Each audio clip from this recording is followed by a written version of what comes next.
everyone. We hope you're having a beautiful day. It is another snowy one here at our house, but I have been promising a video that I have been wanting to make for a long time, but now, especially since most of us are stuck at home with the home shut-ins and everything, I want to teach you guys how to make bread if you don't know how. It is such a yummy, yummy thing to be able to make on your own, and it really doesn't require a ton of ingredients. And I don't know, there's just something about making food with your hands for your family that is just such a special thing. At least I think so. So I have been wanting to make this video for a long time. Also for a long time, I have felt not 100% good about making this video because there were a couple specific recipes I used, and I'm like, I can't just make a video using someone else's recipe. I didn't feel good about that. So I had my two go-tos, and I have kind of taken things from both of those, tweaked them, changed them a little bit, and found what works for me and what my family likes the best. So now I finally feel confident and comfortable in sharing my bread recipe because yes, it's inspired by other recipes, but I feel like I have tweaked it and made it my own. So let's get making bread. It's gonna be an awesome day. All right, the ingredients for the bread are super simple, super minimal. So all you will need is flour, sugar, salt, yeast, and vegetable oil. That is all you need, and also some water for the bread recipe. But today we will also be making some cinnamon rolls with this bread recipe. So for that, you will need some powdered sugar or confectioner sugar, brown sugar, butter, and cream cheese. That is all you need, you guys. Super simple, basic ingredients. Let's get cooking. The first step is to make the yeast mixture, and I would get a container. Sorry, the kids are playing in a fort right here. I would get a container or a bowl that can hold at least 2 cups of liquid. These are the bowls that Cody and I, like the dish set that Cody and I got for our wedding 10 years ago this October. All of my bowls are chipped, but this is just what I use every single time I make bread. So get a bowl or a container that can hold at least 2 cups of liquid. Hi guys. All right, for the yeast mixture, you want 3 tablespoons of active dry yeast. And then you are going to want 1 tablespoon of sugar. And then this part is really important. You want 1 cup of warm water. You want it like lukewarm. If it's too hot, it can kill the yeast so that they don't grow. And if it's too cold, they won't grow either. So make sure it's like lukewarm water. And then I just like to mix this with a fork so you can kind of get the yeast all broken up and mixed in. And it does not have to be mixed perfectly. Just mix it for a good minute, I'd say. Try to get the clumps of yeast out. And then I just set that yeast mixture aside for about 20 minutes. And the reason why you want more room in that container is because it is going to double in size. So with this, I actually wait until it is bubbled over and doubled like this far over the top of the bowl. So wait at least 20 minutes, make sure that it bubbles until it at least doubles, but it's good if it can go even just a little bit longer. While that mixture is bubbling and doing its job, I'm going to get the dry ingredients put together. So I like to use this big bread bowl. Cody got this for me for Mother's Day or my birthday. Before I had this, I just used the biggest bowl we had on hand, which happened to be a large ceramic polka dotted bowl. Whatever you've got, use what you've got, you can make it work. But while that's going, we are gonna get the dry ingredients in here, and again, super, super simple. All it is flour, sugar, and salt that we're gonna have in here until we put the yeast mixture in. All right, for the dry ingredients, you want 10 cups of flour. Once you get your flour in there, you'll put a full cup of sugar, and then a tablespoon of salt. And then once you have the flour, sugar, and salt, you are just going to give it a nice little mix. It obviously doesn't need to be perfect or anything like that. Just kind of mix those dry ingredients around. And then I kind of like to make a little valley in the middle where I will pour the yeast mixture, and then what else goes in here with the yeast mixture is a ½ cup of vegetable oil and 3 cups of warm water. And as you can see, this yeast mixture has already pretty much doubled, but we're gonna let it go a little bit longer. It's so awesome. The kids love to watch it. It just bubbles up and gets bigger and bigger. Alrighty, and that is what we're looking for. Can you guys see how high that mixture has come out of the bowl? So it is ready to mix now. Make sure you have your little valley, but make sure there's some flour on the bottom. And then you are just going to dump this yeast mixture in. Make sure you scrape the sides really well because a lot of it clings in there. Pour in the ½ cup of vegetable oil. With the water, you want it lukewarm. So 3 cups of lukewarm water. And then you just start mixing. This is a really good arm workout, especially right now with all the gyms closed. The dough gets a little bit hard to maneuver with your spoon, but just do the best you can to try and incorporate all those ingredients together. Use your elbow grease. This is a recipe too that I usually have 1 or more of the kiddos helping me with. And I love that I'm making this video because I want them and their sweet spouses and their kiddos to have this recipe so that they can know how to make bread for their families as well. So with the spoon, you're obviously not gonna get it like super smooth dough. It's just gonna look kind of lumpy, a little bit shaggy, but just get it to this stage and then really quick, I wipe off my spoon, try to get all the dough in there that I can. And then I just let the dough sit shaggy like this for like 10 minutes while I quickly clean up the kitchen. So I will clean up the dishes, put ingredients away that we no longer need, and let that sit for just 10 minutes.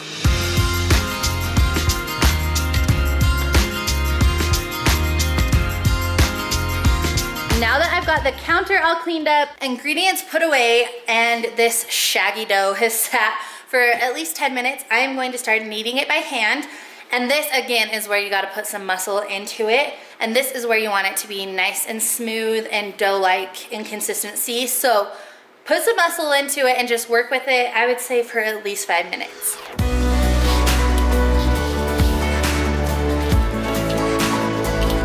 And I like to squeeze the dough together, use my fists, and roll it over and use this part of my hand a lot as well. And you'll see it'll be a little sticky at first, but as you get the remainder of this flour and stuff down here, it should not be sticky. And I'll even make sure to scrape the sides off.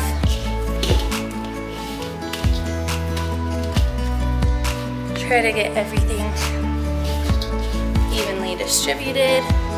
I have to stand on my very tiptoes to be able to get like above the dough and put my weight down on it.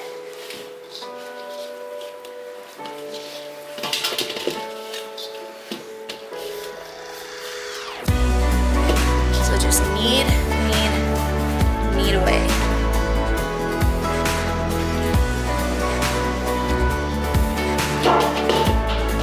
All right, you guys. I know it may not be the most beautiful, but it's homemade and it's from the heart and it's so delicious. So there is what my dough looks like when I am done kneading it. And then once it's to this point, I just take a large cotton towel over the top, stick it in a warm place, and just let it be for a full hour, and it's going to rise and double in size as well. So that's all for now. We're gonna take an hour break and then be right back. All right, so this has been sitting here for an hour, and as you can see, it is much larger in size now. Okay, so now that it has raised for an hour, what we're gonna do is we are going to punch it down, knead it a little bit more, and then this is where we make it into the things that it will be. What you can make with this dough, it can make like 4 dozen rolls. It can make quite a bit of rolls. It can also make like 4 loaves of bread and a bunch of cinnamon rolls. So what I think I'm going to do with it right now is I'm going to cut it in half. Once I punch it down and I knead it, I'm going to cut it in half. Half I'm going to use for cinnamon rolls, and then half I'm going to use for just normal rolls. And then also something that we love to make with this dough.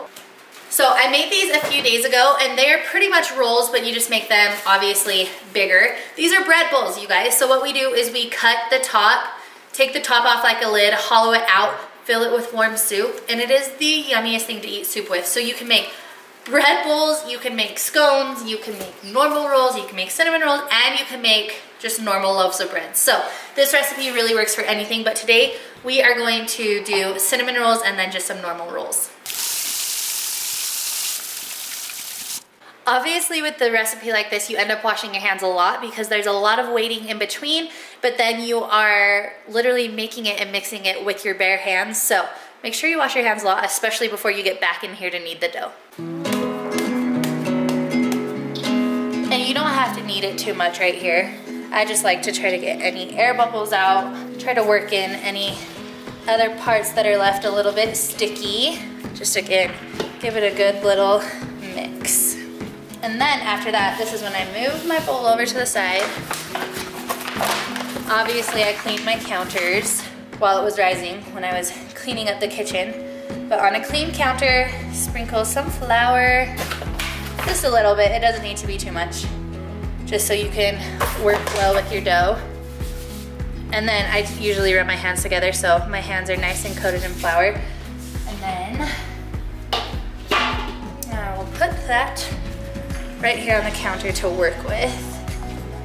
And like I said, we're going to be making rolls and cinnamon rolls. So I'm just going to divide this dough right in half, and I have discovered the easiest way to do that, believe it or not, is with a pizza cutter. It just makes it easy to just quickly slice down in there. So that dough is going to be for our rolls and this dough for our cinnamon rolls. So depending on how fast you can work, you don't want this dough to get hard or rise too much before you make it into what it's going to be. So I will kind of just put it in a little bunch and work quickly.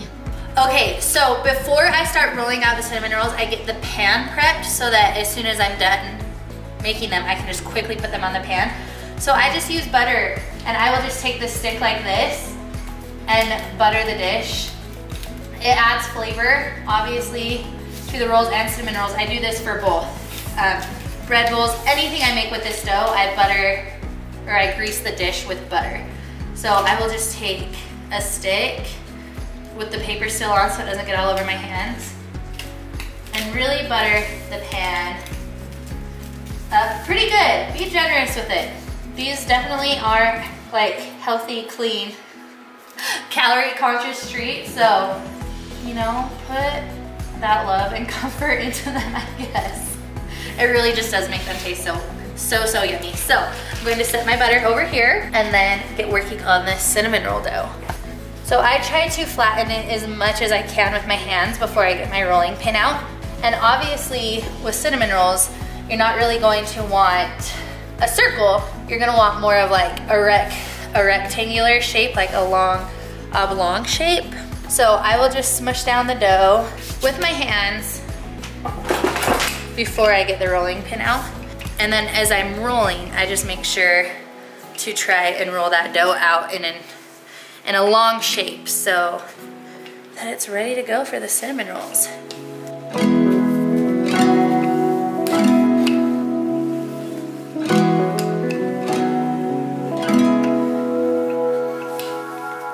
Alright, so obviously it doesn't need to be perfect. The edges don't need to be straight or symmetrical or anything like that, but do remember the longer you make the dough here, the more cinnamon rolls you'll have. So the cinnamon rolls are going to be cut this way. So if you make this dough longer, you'll have more cinnamon rolls. So win-win for everyone. Oh yeah.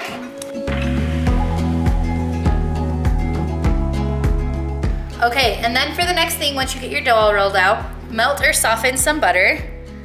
And if you don't have one of these, because I just newly got these, I don't even know what they're called. Silicone brush, cooking brush, there you go. You can just kind of like I did with the pan. Just spread butter on here any way you can, but get all of the dough nice and coated in butter. And I'm using about 4 tablespoons of butter for this part right here. So about half a stick. Are you Wonder Woman today? Yeah. Is it gonna be yummy? They're just gonna be so yummy. Huh? Okay, so once you have all that butter on here, I forgot this ingredient at the beginning, you guys. It was the only ingredient I forgot from the ingredient list, but obviously for cinnamon rolls, you're going to need cinnamon. So I like to do this right after the butter so that you can see how much you're putting on there. And liberally apply cinnamon to this whole surface. That is so yummy. So yummy, huh? So yummy. So yummy. So yummy. So yummy, yummy. All right, and next you're just going to take white granulated sugar and liberally sprinkle that on. So remember how I said we're not talking about calories with this recipe? This is why.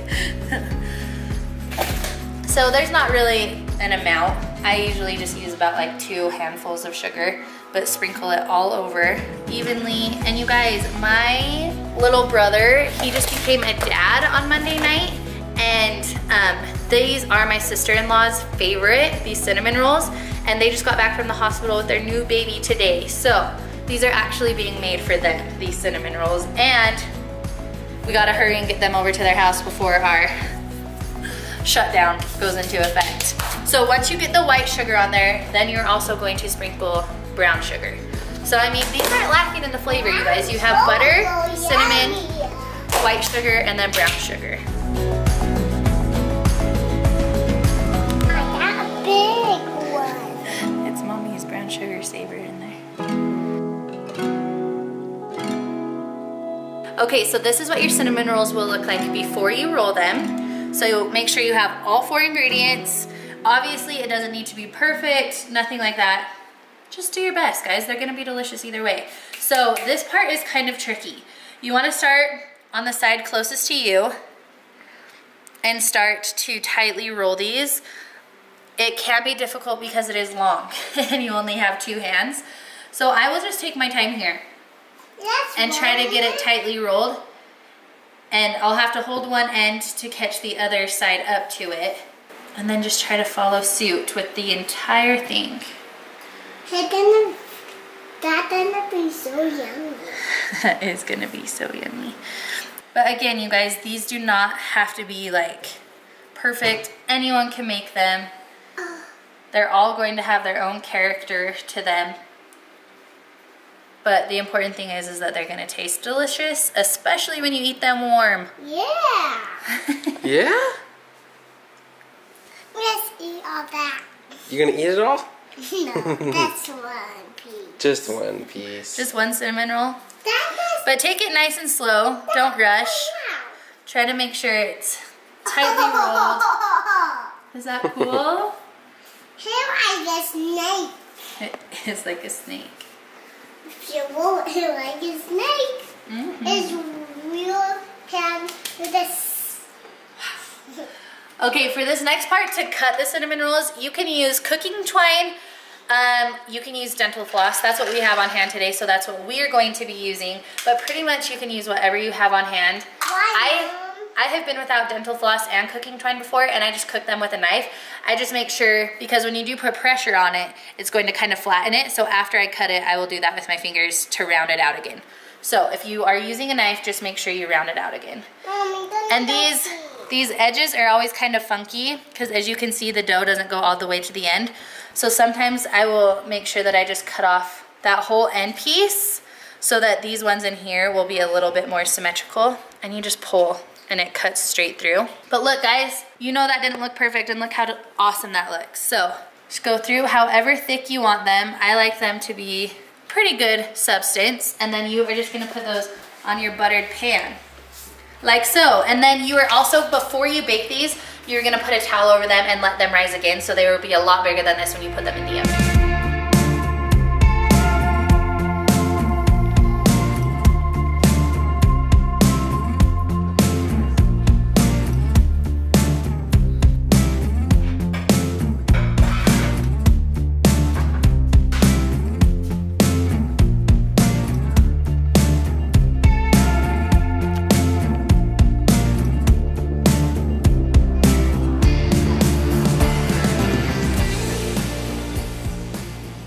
And then you're just gonna let those rise for an hour. They're gonna get really big, and then they will even get bigger in the oven. So, gonna leave those alone and start working on the rolls. So just butter this pan like you did for the cinnamon rolls. And then I'm also going to put these ends from the cinnamon rolls on here so they can cook as well, because even though they're not like picture perfect like the other ones, they still taste the exact same. So Those ends will not be going to waste.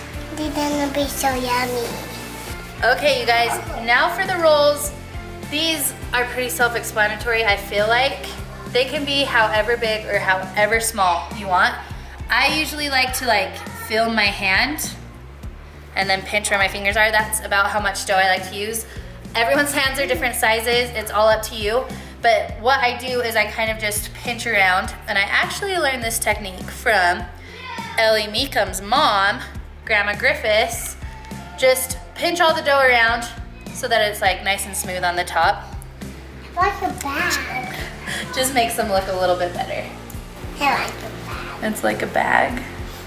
For Santa. A Santa bag? Yeah. Santa. All right, so now that everything is rolled out into what it will be, we have a whole giant tray of cinnamon rolls. Then we also have a dozen normal rolls, and then we have 2 bread bowls. So you guys, that recipe right there makes all of that. It's going to be delicious. I also wanted to say, if you want to mix up the rolls a little bit, you can roll them kind of like crescent rolls. I have done that before, and they obviously taste the same, but they look really pretty and elegant. I usually do that for like Thanksgiving. But if you're going to do that, just make sure you roll the dough out very thin, because it will like puff up when it raises, and sometimes that can unravel the crescent roll. So if you are wanting to make crescent roll shapes for your rolls, just roll the dough out into a circle, and then I use my pizza cutter and I cut it just like a pizza, so the pieces of dough are like triangles. Roll it from big end to little end, the exact same as that. So there is that way you can do that as well. But while those are rising, I am going to clean the dishes, and then we have to make frosting for the cinnamon rolls. And I should add that this is what behind the camera looks like today. Lots of forts. Have you guys been playing in forts all day? Yeah. Kinley has a little fort over there, and then this is the boys', and they've got the bench involved, everything. Quarantine stuff, guys. Gotta stay busy somehow. All right, they have been rising for about an hour and a half, and they are looking so awesome, you guys. I'm just getting ready to put those in the oven. I just preheated my oven. You wanna cook them at 350, so while my oven is preheating, before they go in, I'm going to hurry and make the cream cheese frosting that goes on top. I like to make sure I have that ready as soon as they come out of the oven. I only let them cool for like a minute, and then I immediately put the frosting on so it goes on while they're nice and warm. Okay, so this is all you're going to need for the cream cheese frosting. You need a stick of butter, an 8-ounce block of cream cheese, some powdered sugar, confectioner sugar, and vanilla. So what I like to do first is to cream my butter. So I've had these sitting out since I started making the dough, just so that they can be soft and room temperature. So I put my butter in there very first, and I get that all creamed up before I add the cream cheese next. Okay, and then once you get that butter mixed in pretty well, you put the cream cheese in here. And again, this is really soft from sitting out for a few hours. Then you're going to add a teaspoon of vanilla and 2 cups of powdered sugar. I like to add in the powdered sugar 1/2 cup at a time. That way you don't make a mess when you turn the mixer on.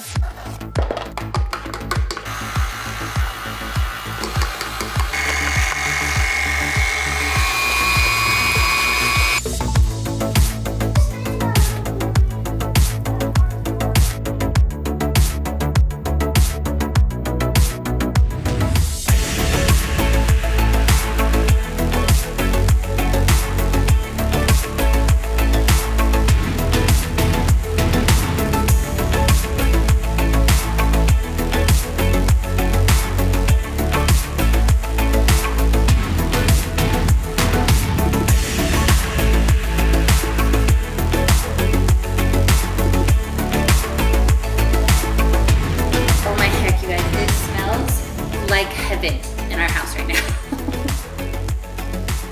How long you bake them depends upon your oven, the pan you're using, the elevation.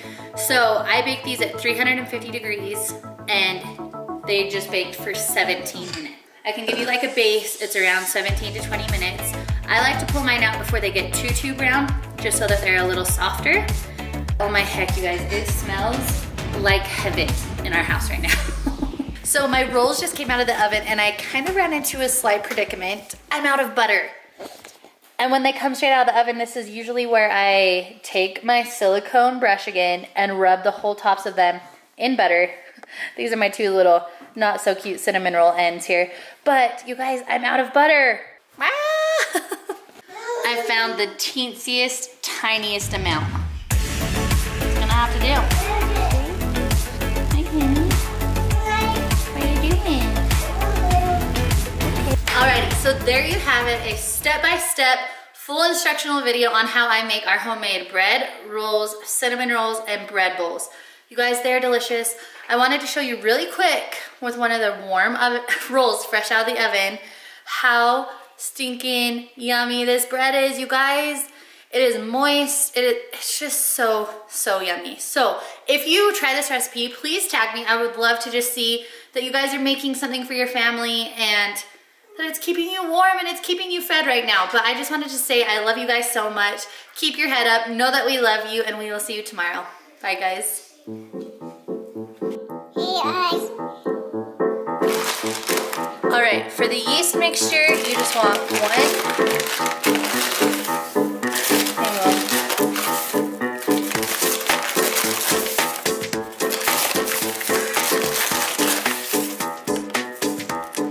Like normal.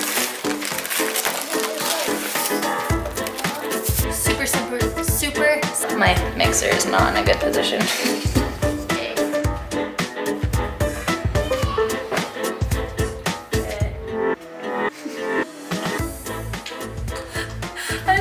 Get a clean towel out to put on these, and guess what's on this towel?